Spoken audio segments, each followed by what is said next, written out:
क्या आप जानते हो भगवान कृष्ण का दिल आज भी धरती पर मौजूद है। महाभारत का महान युद्ध खत्म होने के बाद की बात है। एक दिन भगवान कृष्ण नदी किनारे एक पेड़ के नीचे आराम कर रहे थे। तभी जरा नाम का एक शिकारी जंगल में घूम रहा था और उसने कृष्ण को हिरण समझकर गलती से उन पर तीर चला दिया। वो तीर सीधा श्री कृष्ण के पांव पर लग गया। जब जरा को अपनी गलती का एहसास हुआ तो वह बहुत दुखी हुआ और कृष्ण से माफ़ी मांगने लगा। कृष्ण मुस्कुराए और बोले, ये तुम्हारी गलती नहीं है, यह सब कर्म का फल है। अपने पिछले जन्म में तुम एक वीर राजा बाली थे और मैं भगवान राम था। तब मैंने तुम्हें हराया था। अब इस जन्म में तुमने मेरी मदद की है। यह सब मेरी यात्रा का हिस्सा है। इसके बाद कृष्ण का शरीर आकाश में विलीन हो गया और उनका हृदय वहीं रह गया। जरा को अब बहुत पछतावा हुआ। उसने इस घटना के बारे में पांडव अर्जुन को बताया। अर्जुन जंगल की ओर भागा। अर्जुन ने उस हृदय को एक लकड़ी के पट्टे पर रखकर नदी में बहा दिया।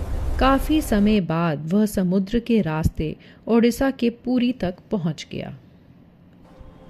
बिस्वबसु नाम के एक भक्त ने उसे नील माधव मानकर गुफा में पूजा शुरू कर दी।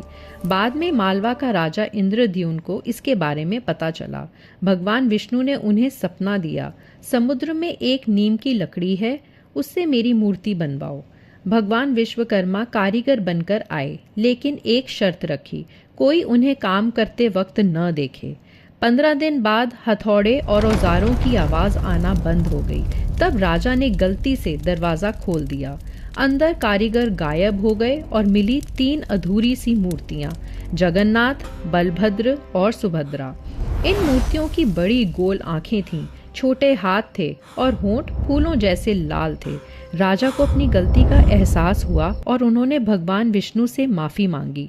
भगवान ने कहा कि ये मूर्तियां अधूरी नहीं हैं, बल्कि पूजा के लिए तैयार हैं।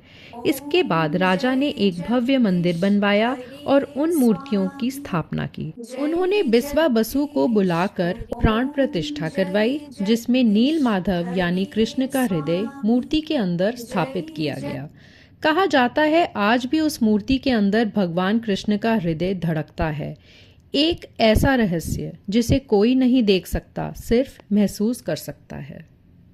ऐसी और कहानियां जानने के लिए लाइक, शेयर और सब्सक्राइब करो।